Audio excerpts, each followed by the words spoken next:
जो देश का सबसे बड़ा सूबा है उसके बेरोजगारों से जुड़ा है और सियासत से भी जुड़ा हुआ है। मैं कोशिश करूंगा, वैसे तो उत्तर प्रदेश के जो बेसिक शिक्षा विभाग के अधिकारी हैं वो उनकी कारस्तानियां और उनकी पेचीदगियां ऐसी हैं कि अगर आम आदमी उसको जानने की कोशिश करेगा तो वो चक्कर खा के गिर जाएगा, उसके समझ में नहीं आएगा। फिर भी मैं आपको कुछ बताने की कोशिश करता हूँ कि ये पूरा मसला क्या है। देखिए, इसके एक पहलू नहीं है, इसके कई सारे पहलू हैं। पहले आप 69,000 शिक्षक भर्ती पर आ जाइए। अखिलेश सरकार चुनाव से कुछ दिनों पहले उन्होंने 1,37,000 जो शिक्षा मित्र थे उनको समायोजित कर प्राइमरी का टीचर बना दिया। सुप्रीम कोर्ट ने उनके इस फैसले को पलट दिया कि ये गलत है और प्राइमरी टीचर्स की नए सिरे से भर्ती होनी चाहिए, क्योंकि नए बच्चे हैं उनको मौका मिलना चाहिए। शिक्षा मित्रों को उन्होंने कुछ कोटा तय कर दिया। उसके बाद सरकार बदल गई, योगी सरकार सुप्रीम कोर्ट में गई, उसने कहा कि एक बार में इतनी भर्ती नहीं हो सकती, तो उन्होंने कहा चलिए 2 बार में भर्ती कीजिए। तो 68,000 की एक भर्ती हुई, वो हो गई। अब 69,000 की भर्ती दूसरी भर्ती होनी थी। इसकी लिखित परीक्षा 6 जनवरी 2019 को हुई। तो बेरोजगार या पढ़े लिखे या जो लोग आपका कार्यक्रम देख रहे हैं, मैं पूरा मैं बताने की समग्रता में कोशिश करता हूं।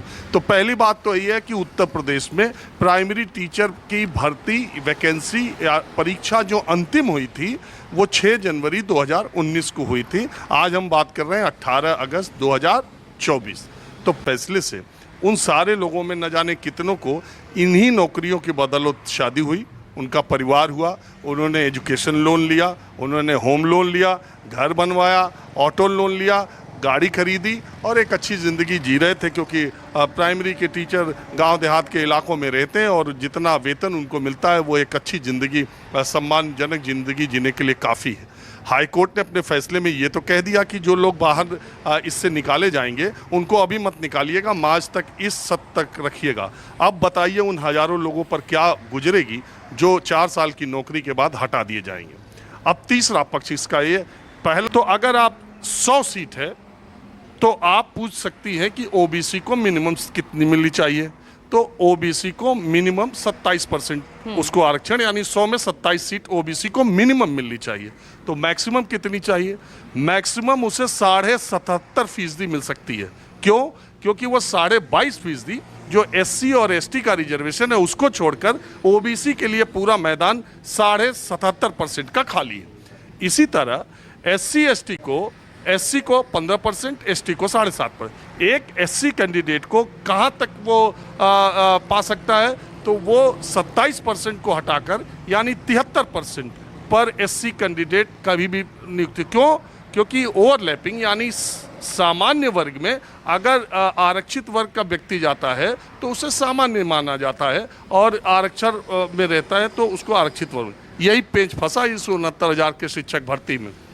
सीधे तौर पर अगर आप देखेंगी तो जो लोग आंदोलन कर रहे थे, और ये सबसे बड़ा चलने वाला आंदोलन है कि आरक्षण की विसंगतियां, उनका ये कहना था कि 69,000 में 27% जो सीटें आती हैं वो 18,000 से कुछ आती है और हमारी नियुक्तियां उस हिसाब से नहीं हुई, हमें आरक्षण का फायदा नहीं मिला, एससी को भी आरक्षण का फायदा इसमें नहीं मिला। सरकार का ये कहना था और उस वक्त के मंत्री का बयान मुझे याद है, उन्होंने ये कहा था कि 69,000 में 31,000 ओबीसी है। उन्होंने बताया कि सीटें तो इतनी होनी चाहिए लेकिन ओबीसी वर्ग की 31,000 से ज़्यादा सीटें हैं।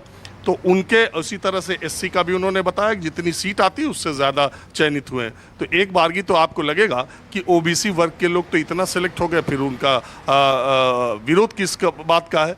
लेकिन बात यह है कि इस सरकार ने शुरू से ही ये नहीं बताया कि 69,000 जो शिक्षक भर्ती हुई उसमें ओवरलैपिंग ओबीसी और एससी के कितने कैंडिडेट ने किया। चूंकि ओबीसी और जनरल की जो फाइनल मेरिट थी उसमें बहुत कम का अंतर था। आपको जान के ये अचरज होगा दर्शकों को भी कि बहुत सारी परीक्षाएं अब ऐसी आ रही हैं जिसमें ओबीसी की जो मेरिट है वो या तो जनरल के बराबर है, कई बार ऊपर है। तो ऐसी स्थिति में ओबीसी का वो कैंडिडेट जो जनरल में जाता है उसको आप ओबीसी नहीं गिन सकते। तो जो पहले देखिए मैं जो बात कह रहा हूँ लोगों को सुन के और जान के अचरज होगा। इसी उत्तर प्रदेश में एक सरकार थी कल्याण सिंह की, जब बेरोजगार अपना हाई स्कूल, इंटर, बीए और बीएड का नंबर जोड़ करके घर बैठे ये तय कर लेता था कि इस बार की लिस्ट में मेरा नाम आ रहा है और 10 रुपया खर्चा किए बगैर वो प्राइमरी का टीचर बना है। और ऐसे लोगों की लाखों की संख्या है। कल्याण सिंह की बीजेपी गवर्नमेंट ने फैसला किया था। बता दूं, वर्तमान जो व्यवस्था है उसमें 100 नंबर में 10% हाई स्कूल का, 10% ट्वेल्थ का, 10% ग्रेजुएशन का, 10% बीटीसी का, 40% ये और 60% एग्जाम का नंबर जोड़ करके फाइनल मेरिट लिस्ट बनती है।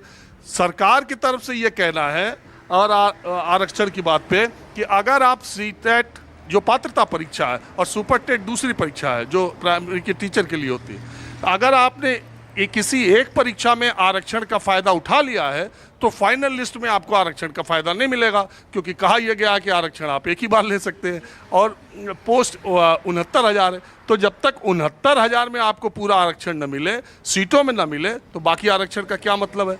तो ये सारी इतनी पेचीदगी। फिर अगर आप उस वक्त के शिक्षा मंत्री की बात सुनेंगी तो उन्होंने कहा जिलावार, फिर डिस्ट्रिक्ट वाइज भी रिजर्वेशन होता। अगर डिस्ट्रिक्ट में 100 सीटें हैं तो वहाँ 27%, तो वहाँ हमने पूरा कर दिया। कुल मिला जुला के राष्ट्रीय पिछड़ा आयोग ने भी अपनी रिपोर्ट दी थी कि ये 69,000 की शिक्षक भर्ती जो है वो आरक्षण के नियमों का पालन नहीं किया गया।